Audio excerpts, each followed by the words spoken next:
নাহমাদুল্লাহ তাআলা ও নুসল্লি আলা রসুলিহিল করিম আম্মা বাদ।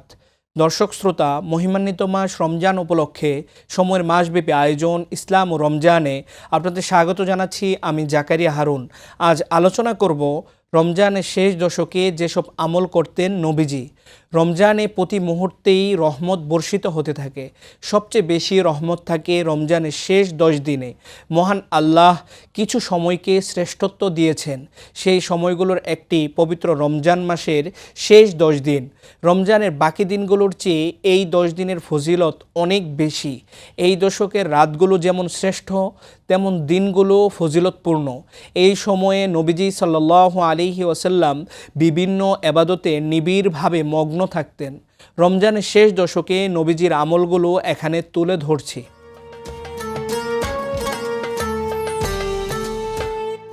পবিত্র রমজানে রাসূল সাল্লাল্লাহু আলাইহি ওয়াসাল্লাম এবাদতের মাত্রা খুব বেশি বাড়িয়ে দিতেন।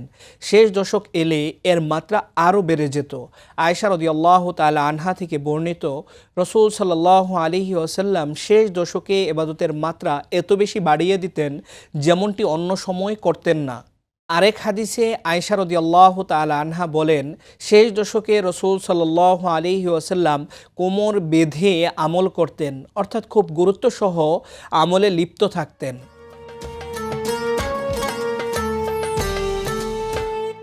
রমজানের শেষ দশকে রাসূল সাল্লাল্লাহু আলাইহি ওয়াসাল্লাম সারা রাত জেগে থাকতেন।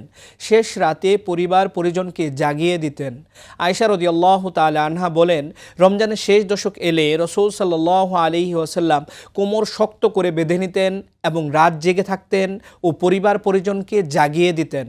তাহাজ্জুদের জন্য অন্যকে জাগানোর ব্যাপারে রাসূল সাল্লাল্লাহু আলাইহি ওয়াসাল্লামের পক্ষ থেকে তেমন জোর দেয়া না হলেও পবিত্র রমজানের শেষ দশক অত্যন্ত গুরুত্বপূর্ণ হওয়ায় তখন তিনি পরিবার পরিজনকে ইবাদতের জন্য শেষ রাতে জাগিয়ে তুলতেন।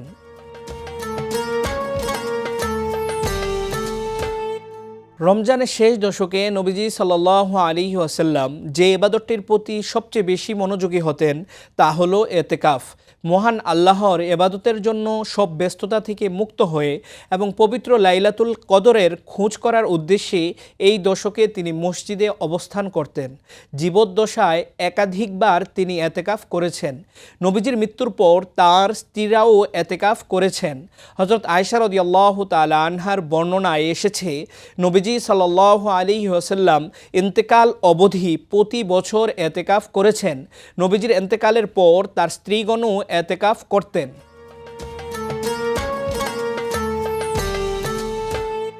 কুরআন নাজিলের মাস রমজানের গুরুত্ব ও মাহাত্ম্য কয়েকগুণ বৃদ্ধি পায় শবে কদরের কারণে। এ রাতেই মহান আল্লাহ জিবরাইল আলাইহিস সালামের মাধ্যমে নবীজি সাল্লাল্লাহু আলাইহি ওয়াসাল্লামের উপর কুরআন নাজিল করেছেন। হযরত মুহাম্মদ সাল্লাল্লাহু আলাইহি ওয়াসাল্লাম রমজানের শেষ দশকের বেজুর রাতে কদর তালাশ করতে বলেছেন। এ হিসেবে রমজানের শেষ 10 দিনের যে কোনো বেজুর রাতে শবে কদর তালাশ করা যায়, অর্থাৎ 21, 23, 25, 27, 29 রমজান দিবাগত রাতগুলো। রমজানের শেষ দশকের 5টি রাতে শবে কদর অনুসন্ধান করতে হয়। হযরত আয়েশা রাদিয়াল্লাহু তাআলা আনহা থেকে বর্ণিত, আন আয়েশা রাদিয়াল্লাহু তাআলা আনহা আন্না রাসূলুল্লাহি সাল্লাল্লাহু আলাইহি ওয়াসাল্লাম قال তাহাররাউ লাইলাতাল কদরি ফিল বিত্রি মিনাল আশরিল আওয়াখিরি মিন রমাদান। রাসূল সাল্লাল্লাহু আলাইহি ওয়াসাল্লাম বলেছেন, তোমরা রমজানের শেষ দশকের বেজুর রাতে লাইলাতুল কদরের সন্ধান করো।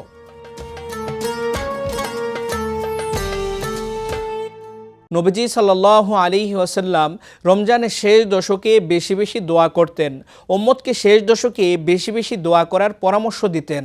আয়েশা রাদিয়াল্লাহু তাআলা আনহা বলেন, আমি বললাম, হে আল্লাহর রসূল, যদি আমি লাইলাতুল কদর জানতে পারি তাহলে সে রাতে কি বলবো? তিনি বললেন, তুমি বলো, আল্লাহুম্মা ইন্নাকা আফুউন কারীম তুহিব্বুল আফওয়া ফাআফু আন্নী। হে আল্লাহ, আপনি মহানুভব, ক্ষমাশীল, আপনি ক্ষমা করতে পছন্দ করেন, অতএব আপনি আমাকে ক্ষমা করুন।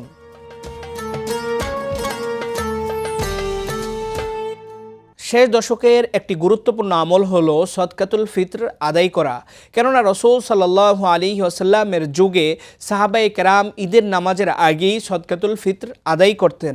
আমাদের উচিত শেষ দশকের পরিপূর্ণ ফজিলত অর্জনের জন্য নবীজি সাল্লাল্লাহু আলাইহি ওয়াসাল্লামের শেখানো আমলগুলো করা। মহান আল্লাহ সবাইকে তৌফিক দান করুন, আমিন।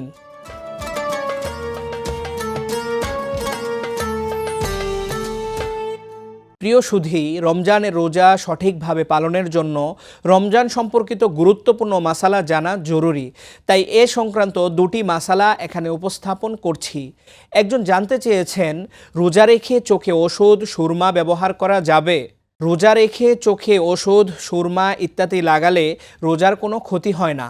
আতা রহমতুল্লাহি আলাইহি বলেন, রোজাদারের জন্য সুরমা ব্যবহার করাতে কোনো দোষ নেই। আরেকজন জানতে চেয়েছেন, নখ ও চুল কাটলে রোজা ভেঙে যাবে? রোজা রেখে নখ ও চুল কাটলে রোজা ভাঙবে না। রোজার সঙ্গে নখ, চুল ও অবাঞ্ছিত লোম কাটার কোনো সম্পর্ক নেই। রোজা না হওয়ার সম্পর্ক হলো পানাহার ও সহবাসের সঙ্গে। দর্শক শ্রোতা, রমজান মাস জুড়ে সময় নিয়মিত আয়োজন ইসলাম রমজানের সঙ্গে থাকার জন্য সবাইকে ধন্যবাদ। পরবর্তী পর্ব দেখার আমন্ত্রণ জানিয়ে এখানেই শেষ করছি। আসসালামু আলাইকুম ওয়া রাহমাতুল্লাহি ওয়া বারাকাতুহু।